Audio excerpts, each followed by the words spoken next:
Buenas tardes a todos, bienvenidos a este webinar titulado Escuela Inicial y Primaria Unión Alto Sanibeni, ganador en la categoría Educación del Premio Arquitectura y Ciudad 2020. El webinar tendrá dos partes. Primero será una parte expositiva y luego pasaremos a una ronda de preguntas. Si durante el evento tienen consultas, las podrán hacer a través de la aplicación en la opción Preguntas. Seleccionaremos algunas para el final. El webinar está a cargo de la arquitecta Julia Perry, coordinadora del proyecto en la sede de la Selva Central en la Asociación Semillas para el Desarrollo Sostenible. La arquitecta Perry obtiene su título y maestría en arquitectura por la Universidad de La Sapienza de Roma, Italia, en el año 2017. Desde el 2018 colabora como coordinadora de proyectos con la Asociación Semillas para el Desarrollo Sostenible, organización sin fines de lucro que desarrolla proyectos de arquitectura y construcción en contextos emergentes y vulnerables de la Amazonía peruana y Lima. Buenas tardes, Julia, bienvenida. Buenas tardes con todos y muchísimas gracias por esa oportunidad. Y para nosotros es un placer poder estar aquí compartiendo ese proyecto y les voy un poquito a contar sobre la Escuela Inicial y Primaria de Unión Alto Sanibeni, que como acaban de decir fue proyecto ganador en el Premio Arquitectura y Ciudad 2020 en la categoría Educación.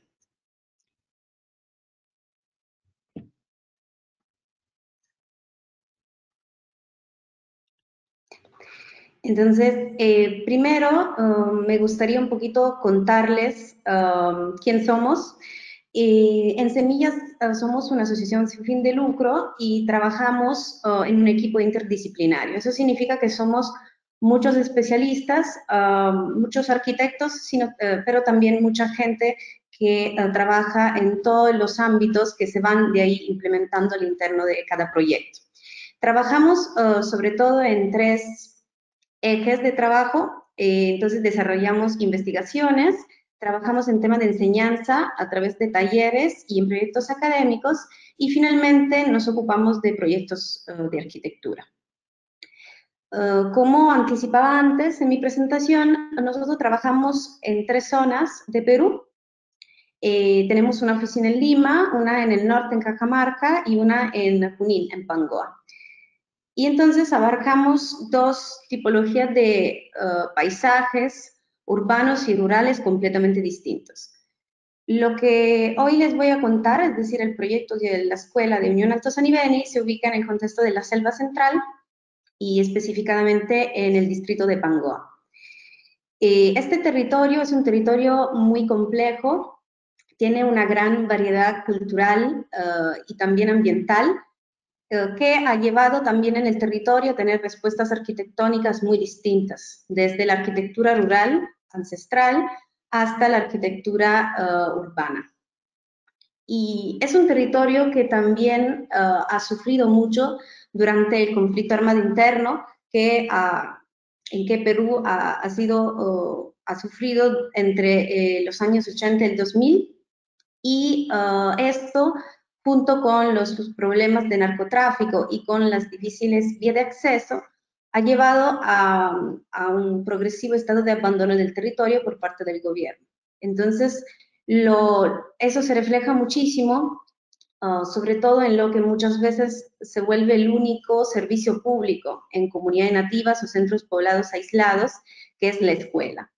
Y la escuela, ese estado alarmante lo vemos a través de los datos que logramos sacar a través de Scale y que son datos muy fuertes. Primero, son datos que nos hablan de cuántas personas realmente logran llegar, por ejemplo, a nivel secundario. En la provincia de Satipo solo el 7%, y son datos muy fuertes. Estos datos también se va reflejando mucho en la arquitectura, entonces nos damos cuenta de cómo los datos nos van presentando un estado muy grave, donde el 95% de esas infraestructuras educativas faltan de agua y electricidad, el 75% falta de equipamiento básico, y casi la mitad exige una renovación completa. Y esto muchas veces va generando dos tipos de escenarios. Por un lado, como ven en la foto que está a la izquierda, hay escuelas que son construidas por los mismos padres de familias, entonces normalmente con techo en calamina y con maderas de la zona, y por otro lado, las escuelas que construye el gobierno, que muchas veces se vuelven unos módulos que no tienen mucho que ver con el contexto y que también muchas veces empiezan a utilizar materiales que no se relacionan con el contexto y con las necesidades bioclimáticas de la zona.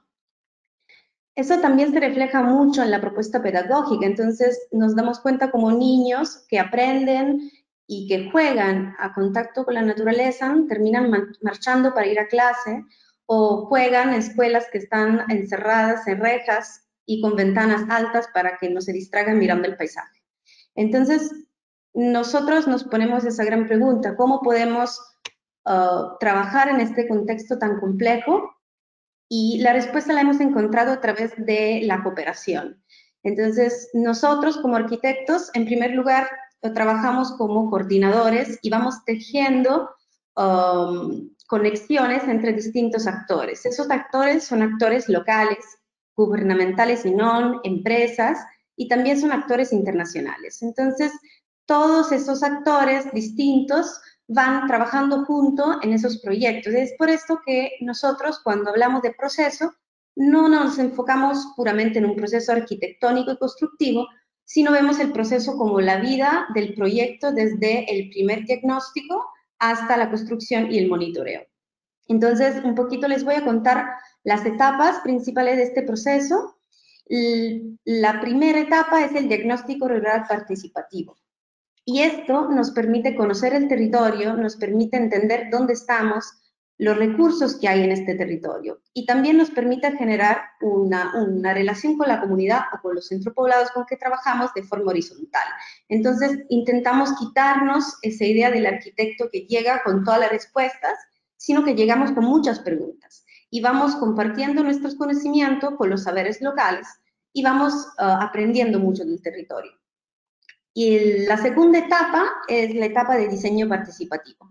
Entonces, en esa etapa vamos explorando las características de los materiales, las necesidades de los espacios que vamos a construir y también el significado que va a tener esta arquitectura en específico para la comunidad. Y de ahí llegamos al proyecto arquitectónico. Este proyecto arquitectónico tiene el objetivo de recolectar todas esas enseñanzas y dar una respuesta bien clara a todas esas necesidades. Y al final tenemos la construcción participativa, que se define tal no porque la comunidad se involucra en todas las fases de construcción, sino la comunidad se va involucrando a través de faenas puntuales para esos trabajos que no son especializados, y también logramos a que la comunidad, se le da la posibilidad a la comunidad de participar a la construcción y de capacitarse para lograr este intercambio de conocimientos y de saberes. Entonces, esta es la escuela, este es el contexto de la Escuela de Unión Alto Sanibeni, y lo que todo este proceso nos ha permitido hacer es entender este territorio y lograr dar la respuesta mejor a esta comunidad específica en este territorio específico.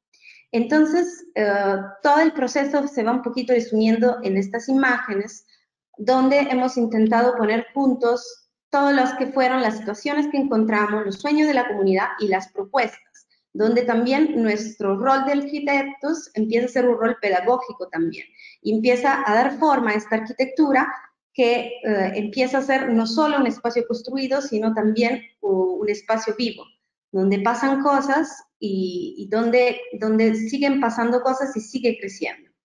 Entonces, la respuesta arquitectónica tiene este objetivo, ¿no? De recolectar esas enseñanzas, y esas enseñanzas se vuelven arquitectura. Entonces, empezamos nuestro proceso arquitectónico evidenciando los que son los elementos que necesitamos funcionales de la escuela. Entonces tenemos nuestras aulas que se van ubicando según la orientación, tenemos los servicios higiénicos, tenemos la cocina, tenemos el espacio de biblioteca, y entre esos espacios definidos y funcionales se va a generar un espacio fluido, un espacio que conecta todos esos elementos y que al mismo tiempo conecta no solo los elementos de la escuela entre ellos, sino empieza a ser un gran conector entre la comunidad, la escuela y el paisaje, que son nuestros tres ejes principales de este proyecto.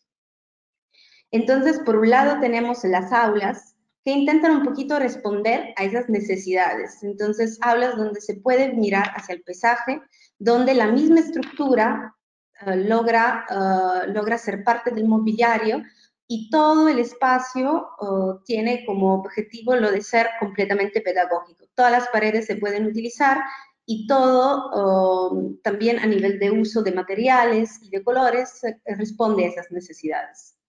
Por otro lado, esos espacios conectores que les estaba contando son espacios abiertos. Esta escuela no tiene puertas. Eso significa que la comunidad se puede apropiar completamente de ese espacio. Y ahí cuando la escuela deja de ser solo una escuela, sino empieza a ser un servicio, una plaza, un espacio donde jugar, un espacio también donde jugar, donde hacer distintas actividades. Y eso se puede lograr gracias a esos elementos flexibles. Entonces empezamos a encontrar mesas que se pueden levantar y se empaquetan hacia la pared y abren y generan un espacio completamente libre para distintos usos. Las puertas empiezan a ser pivotantes, empiezan a hacer juegos para que los niños puedan estar por ahí jugando.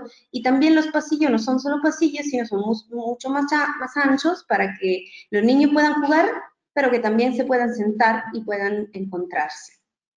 Y entonces, este gran corazón central de esta escuela, que es esta plaza pública para la comunidad y para la escuela, empieza también a tener una forma arquitectónica. Empieza a empujarse hacia arriba, generando este gran techo que nos permite no solo marcar este gran corazón, sino también nos permite responder a las necesidades bioclimáticas. Entonces empezamos a entender cómo la necesidad de la comunidad de lograr reconectar más agua posible empieza a ser factible con este gran techo que recolecta el agua y por gravedad la va utilizando en los baños. Por otro lado, tenemos estos gran lucernarios y esas gran ventanas que nos permiten iluminar de la correcta manera y al mismo tiempo vamos generando a través del utilizo de materiales ligeros de madera y al revés, en cambio de poner vidrios, empezamos a utilizar mallas mosquiteras, generamos espacios que son transpirantes, espacios que permiten una ventilación cruzada constante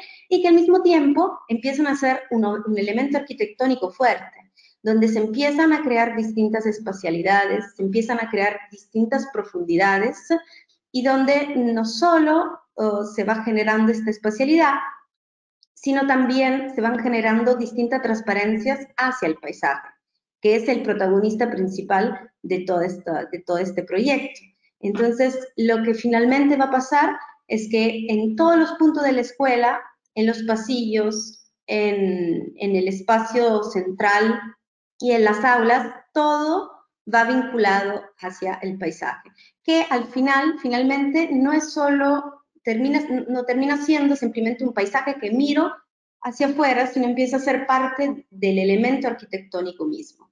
Entonces, el paisaje, la comunidad y la escuela se encuentran en ese espacio que es la Escuela de Unión Altos a Nivel. Muchísimas gracias. Muchas gracias, Julia, por la exposición. Definitivamente me quedo con la primera idea, que este es un trabajo en conjunto con la comunidad, ¿no? Para poder rescatar las necesidades y la realidad, ¿no? Y integrar eso a la arquitectura. No, no es llegar con todas las respuestas, sino es llegar a crear en conjunto. Invitamos a los asistentes a hacer las preguntas que deseen para poder profundizar un poco más en este proyecto, en esta obra que han hecho. Mientras que esperamos las preguntas, me gustaría consultarte, que nos comentes un poquito cómo fue la experiencia en el Premio Arquitectura y Ciudad. De repente que nos comentes un poco qué fue lo que el jurado resaltó del proyecto para que sea el proyecto ganador justamente en en la categoría educación. No sé si nos podrías comentar un poquito al respecto. Ujú, claro. A ver, lo que justamente se rescató son varios puntos, ¿no? Entonces, el primero es justamente el hecho de pensar esta escuela no solo como una escuela, sino como un espacio social, un espacio que también se brinda a la comunidad. De ahí también el utilizo de materiales locales y la sensibilidad también en el uso de esos materiales. Entonces, algo que para nosotros es muy importante es también que este edificio, que esta escuela, que este espacio, se vaya también relacionando con el paisaje. Y es por esto, por ejemplo, que las paredes que están pintadas con el ocre mismo de la tierra. Y eso para que se pueda también relacionar muy fuerte con el paisaje. Y eso también en el uso de otros materiales, como puede ser la madera. Entonces, es un poquito el rol que tenemos de romper esas barreras que hay también, esos preconceptos que existen, donde las comunidades nativas o los centros poblados o en general las zonas rurales de Perú ven el cemento, ven el fierro como símbolo de desarrollo. Entonces también ahí en nuestros talleres también hacemos un trabajo de deconstrucción de esas ideas y vamos explicando realmente y compartiendo cuál es el proceso de construcción o de elaboración de un determinado material en cambio de otro, y vamos un poquito generando también conciencia sobre esto. Entonces, este es uno de los temas que también se ha resaltado, y también la espacialidad, la flexibilidad, como les enseñaba, hace parte, es también uno de los puntos que se ha resaltado en el premio, y que de hecho es un poquito el elemento guía no solo de este proyecto, sino de todos los proyectos que nosotros desarrollamos. Y eso porque vamos un poquito conectándonos con las ideas pedagógicas en arquitectura, donde el espacio donde se aprende empieza a expandirse hacia afuera. Entonces ya no se habla de un aula cerrada, sino el aula se vuelve pasillo, se vuelve bosque. Y todo es un espacio donde aprendemos y juntos, ¿no? Entonces, este es otro tema también muy importante.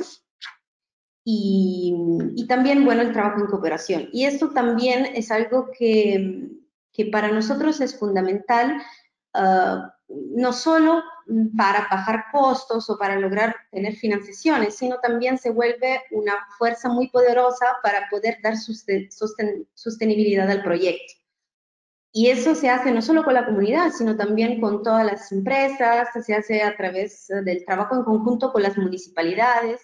Entonces, esos proyectos al final no son proyectos que vienen, por ejemplo, por parte de Semillas o por parte de la financiación principal, en este caso de Costa Foundation, sino empieza a ser un proyecto que nace en conjunto. Entonces, la comunidad lo siente suyo, y esto es fundamental para que se pueda apropiar del espacio. Y es por eso también que nosotros estamos muy detrás de nuestras escuelas y vamos visitándolas para poder hacer un monitoreo y también ir aprendiendo. Entonces, el tema pedagógico y de aprendizaje es algo que para nosotros es fundamental, para nosotros mismos, con las comunidades, con los actores locales. Entonces, es un proceso, ¿no?, que se va creando juntos. Excelente, Julia. Justo teníamos una pregunta sobre el financiamiento, pero ya nos comentaste que son financiados por una entidad tercera, ¿verdad? Permítanme explicarlo mejor. A ver. A ver, normalmente, bueno, el tema de la cooperación nos permite entonces trabajar con muchos actores. En general, en específico para esta escuela, la financiación mayor, entonces casi el 80%, llega de una asociación privada que se llama Costa Foundation. Pero a esto se van sumando también los apoyos de la comunidad, que van donando el terreno, que en algunos casos donan madera o donan agregados y que aportan con sus días de faenas, que nosotros valoramos a nivel también económico para dar el valor real, ¿no?, a los proyectos. Y también, por otro lado, la municipalidad. Entonces, en específico en este proyecto, la municipalidad apoyó con agregados, apoyó con la logística, entonces maquinarias y combustible, para toda la parte, sobre todo principal, ¿no?, de cimentación y de concreto, y también todo el tema también documentario. Otra cosa también que logramos a veces es que se apoye con algo puntual. Por ejemplo, las cocinas mejoradas que están en la escuela se lograron donar por parte de la municipalidad también, ¿no? Entonces ahí vamos un poquito sumando esfuerzos. La empresa maderera con que trabajamos también va apoyando y eso también nos permite generar estas alianzas con el territorio. También logramos generar alianzas con la Universidad de Río Negro, que nos apoyó también con unas capacitaciones en tema de reforestación. Entonces, al final el proyecto se vuelve un poquito una excusa para que empiezan a pasar todas estas situaciones, ¿no? A su interior. Claro, muy interesante el trabajo colaborativo que se hace, ¿no? Con un fin, todos apoyan, pero desde diferente manera. Exacto. Tenemos otra pregunta más relacionada a los materiales. Nos preguntan si los tableros de madera prensada siempre requieren algún tipo de mantenimiento porque suelen apolillarse, ¿no? ¿Se ha A ver, previsto esto o de qué manera se tiene a esto ver, presente, ¿no? todos los materiales que nosotros utilizamos en las escuelas son tratados. Entonces, de toda forma necesitan mantenimiento claramente y sí lo van a tener. Cada material, es decir, cuando nosotros terminamos la escuela, cada material se le explica a la escuela y al director cómo tratar cada material. Entonces, cada escuela tiene por año un financiamiento por parte de la UGEL y ese financiamiento es lo que se va a destinar para justamente el mantenimiento de esos materiales y también de los OCB, por ejemplo. Y esto o de los AAA o también de la madera. Entonces, cada material va a tener su mantenimiento según el tipo de durabilidad que tiene, pero hasta ahora tenemos escuelas que tienen 5 o 6 años y con el mantenimiento anual o cada 2 años todos los materiales están en perfectas condiciones. Y eso también porque todos los materiales, por ejemplo, también todas las otras maderas que utilizamos son maderas que no apolillan, son maderas que son tratadas y que justamente son de la zona. Y esto nos ayuda mucho a que todos los materiales se mantengan de la mejor forma. Perfecto. ¿Y cómo es la aceptación de estos nuevos materiales o materiales innovados por la comunidad? A ver, el trabajo que nosotros hacemos, este trabajo ya lo empezamos en los primeros talleres. Entonces, en esos talleres vamos un poquito conociendo los materiales que ellos utilizan y vamos un poquito entendiendo, porque a primera llegada, cuando se le pregunta a la comunidad cómo quieren su escuela, le van a decir en cemento y calamina, porque así ven las escuelas que están en las zonas urbanas. Pero de ahí vamos a ir justamente haciendo un proceso pedagógico con ellos. Vamos explorando realmente lo positivo y lo negativo de cada material. Entonces, al principio la comunidad está como muy desconfiada, pero durante los talleres y también con la experiencia práctica se va un poquito como aceptando esos materiales y de ahí lo que también para nosotros es importante es explicarle también el proceso en cómo llegan los materiales, cómo están hechos y también en el momento en que los ponemos en obra también estamos en la mano con ellos, ¿no? Entonces, el uso de la madera está una vez que logramos llegar a este entendimiento de los materiales, está muy querida por las comunidades, porque lo ven como un recurso que es local y que al mismo tiempo identifica su arquitectura. Entonces, por cuanto a un principio la idea de escuela que tienen es la idea de la escuela en las zonas urbanas o las escuelas que ven en Lima, se van de ahí acostumbrando a esta idea de escuela porque van un poquito entendiendo que es una escuela distinta. Entonces, también en el tema, por ejemplo, de cercos, lo primero que te piden es que haya cerco alto 3 metros y que no se vea afuera. Entonces, de ahí le vamos preguntando, por ejemplo, ya, ¿pero por qué? Entonces te dicen, ya, porque en Lima se hace así. Ok, pero ¿por qué se hace así en Lima?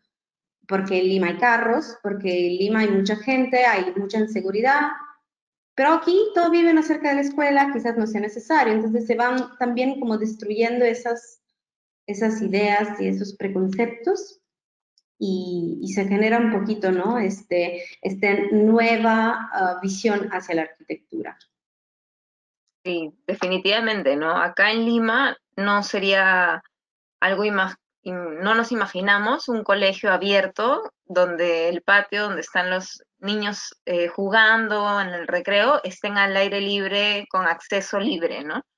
Pero Claro. acá ya es una realidad y es algo necesario incluso porque hace que se integre la comunidad y también que se integre el espacio o que se amplíe el espacio educativo más que nada, ¿no? Claro, y esto, pero no es una respuesta para todas las escuelas que hacemos. Entonces, también Claro, ahí cada escuela responde a las necesidades de las comunidades o de los así centros es. de lado donde estamos. Entonces, a veces, por ejemplo, nos damos cuenta que podría ser que el cerco sea necesario. Entonces, en Ajá, este momento estamos empezando una inicial cerca de un río y hubieron accidentes, entonces ahí sí, ¿no? El cerco tiene sentido, lo vamos a hacer, pero ¿cómo podemos hacerlo para que pueda ser un elemento que se vaya integrando y que no sea un elemento de concreto en el medio de la selva? Entonces quizás puede ajá. ser un cerco vivo, puede pasar algo dentro de este cerco, quizás en algunos puntos se puede abrir cuando se quiera y se abre hacia la comunidad. Entonces se va un poquito jugando, ¿no? Con lo que es la normativa, por un lado, lo que la necesidad de las comunidades y por otro lado, nuestros conocimientos como arquitectos y especialistas, ¿no? De acuerdo, totalmente de acuerdo. Nos preguntan, dentro de los materiales que han utilizado, el uso de estas mallas mosquiteras en reemplazo del vidrio, mencionan que es un acierto increíble.